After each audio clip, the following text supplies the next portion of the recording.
প্রাপ্ত হতে পারে। এই জন্য ভগবান এই 12টি মাসের মাঝে 3টি মাসে বিশেষ কৃপা লীলা বিস্তার করলেন।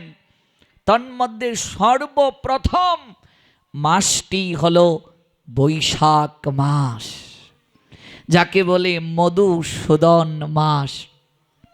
গৌর প্রেমানন্দে যে মাস থেকে পৃথিবীর সৃজন হলো, অক্ষয় তৃতীয়া তিথি বৈশাখ মাস, যে মাসে ভগবান নরসিংহ রূপে আবির্ভূত হলেন,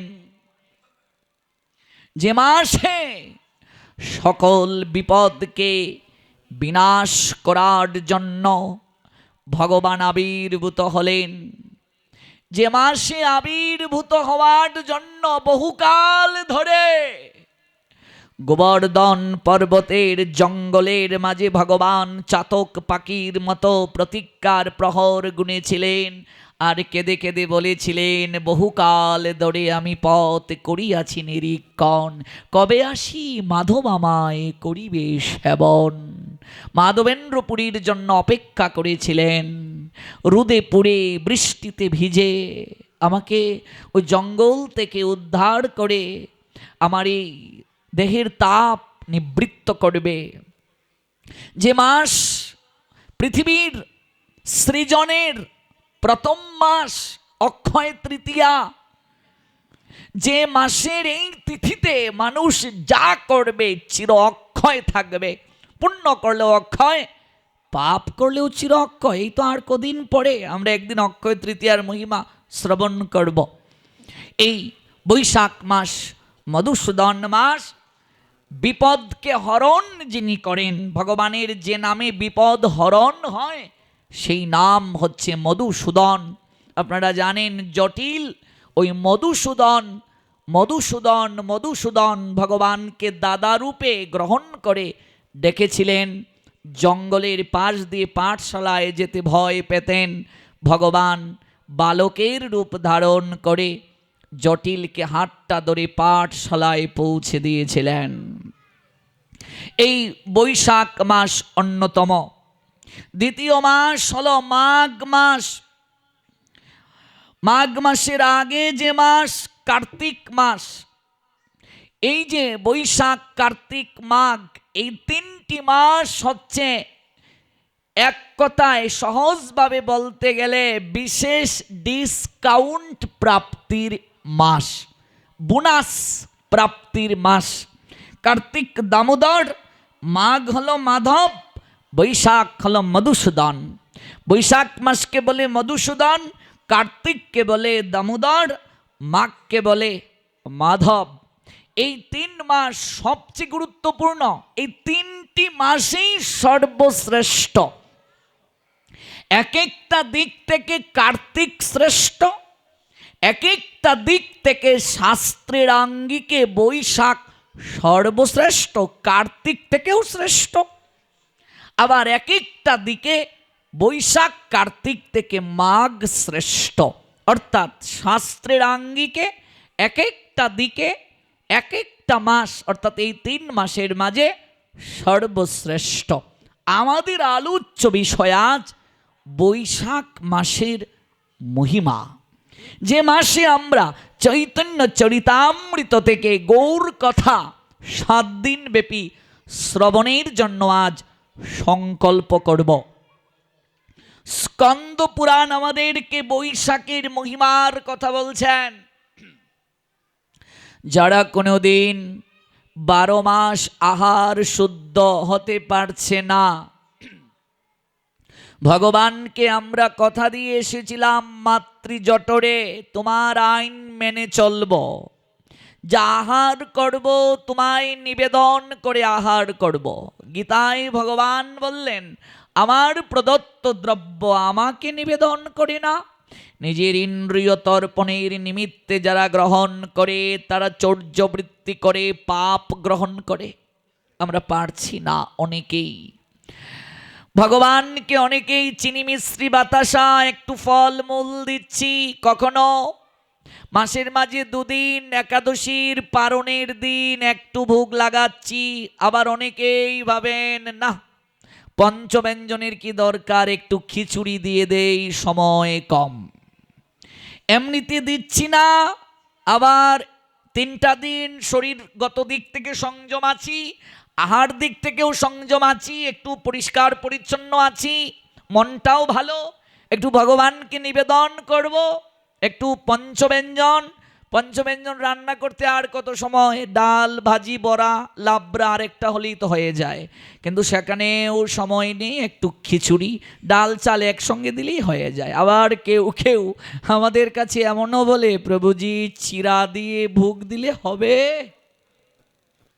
অর্থাৎ খিচুড়িও তিনি দিতে রাজি ডন, কিন্তু নিজে 4টি-5টি আইটেম রান্না করে খাচ্ছে। সন্তান বলছে গোপালকে, কেউ গুপু, কেউ গুপু শোনা, কেউ গোপাল শোনা, আহা কত কথা, কিন্তু কি খাওয়াচ্ছে? একটু লাড্ডু, একটু চিনি মিশ্রি বাতাসা, আর একটু ফলমূল। আর নিজের পেট থেকে যে গুপু সোনা বের হয়েছে তার জন্য কি আইটেম? 4টা-5টা আইটেম। তাকে যদি 1 সপ্তাহ নয় মাত্র 3টা দিন চিনি মিষ্টি বাতাসা লাড্ডু আর ফলমূল দেয়া হয়, পেট থেকে যে গুপু সোনা বের হলো থাকবে ঘরে? চলে যাবে আরেক বাড়ি, অর্থাৎ কাকির ঘরে। ও কাকি, তোমরা কি রান্না করছো? থাকবে না ঘরে। মাকে জানিয়ে দেবে, কি ব্যাপার, জন্ম দিয়েছো খাওয়াতে পারো না? এখনকার পুলাপান এরকমই বলে, যদিও উচিত নয় এরকম মা বাবাকে বলা। হ্যাঁ, জন্ম দেওয়ার সময় মনে ছিল না, 4টা কথা আরো শুনিয়ে দেবে। তাহলে ভাবুন, অনুভব করুন, কথা দিয়েছি ভগবানকে, যা আহার গ্রহণ করব তোমায় নিবেদন করে আহার করব, পারছি না। যারা 12 মাস ভগবানকে নিবেদন করে গ্রহণ করতে অসমর্থ, ভগবানের আইন পালনে অসমর্থ, অপারগ, তারাও যেন ভগবানের কৃপা থেকে বঞ্চিত না হয়। এই জন্য পুরাণ আদি বলছে, অন্তত 3টা মাস তুমি সংযম থাকো, আহার শুদ্ধ হও, বৈশাখ কার্তিক মাঘ, এই 3টা মাস তুমি ভগবানকে নিবেদন করে প্রসাদ গ্রহণ করো, তাহলেও তোমার মঙ্গল হবে, শ্রেষ্ঠ কৃপা প্রাপ্তি হবে। স্কন্দ পুরাণ জানালেন, মনে রাখবেন মহাজনের ভাষা, জীব জাগো জীব জাগো গোরাচাঁদ বলে, কত নিদ্রা যাও মায়া পিশাচির কুলে। নিদ্রা থেকে উঠো, জাগো। ভোরবেলা যে গৃহে ঘণ্টা বাজে না, কাশি বাজে না, উলুধ্বনি হয় না, আছে কি নেই এমন গৃহ? কারো কারো 10টায় প্রভাত হয় শহরে, কারো কারো 9টায়, কারো কারো 11টায়, কোনো কোনো শহরে 12টায়ও সকাল হয়। রাতের আহার কারো কারো গৃহে রাত 1টায় হয়, ব্যবসা থেকে এসেছে 12টায়, এবার একটু টিভি দেখবে, স্নান আদি করবে, তারপর ডাইনিং টেবিলে বসবে, তারপর গল্প চলবে, তারপর টিভি দেখে দেখে সিরিয়াল দেখে দেখে 1টা-2টায় খাওয়া শেষ হলো, তারপর একটু ঘুমাতে যাবে, তারপর পরের দিন দুপুর 12টায় ঘুম থেকে উঠবে। এরকম বহু পরিবার আমি নিজের চোখে দেখেছি। এটা জীবন নয়, মানুষ জীবন এজন্য প্রাপ্ত হইনি আমরা। তোমারে লইতে আমি হইনু অবতার, আমি বিনা বন্ধু আর কে আছে তোমার। গৌরহরি জানালেন, শোনো, এনেছি ঔষধি মায়া নাসিবার লাগি। তুমি যে মায়ায় আবদ্ধ হয়ে আছো, তোমার জন্য ঔষধ নিয়ে এসেছি। ঔষধটা কি? হরিনাম মহামন্ত্র লও তুমি মাগি। ভোরবেলা যে গৃহে হরিনাম মহামন্ত্র কীর্তন হয় না, কাশি বাজে না, উলুধ্বনি হয় না, শঙ্খ বাজে না, লক্ষ্মী সেই গৃহে কোনোদিন থাকেন না।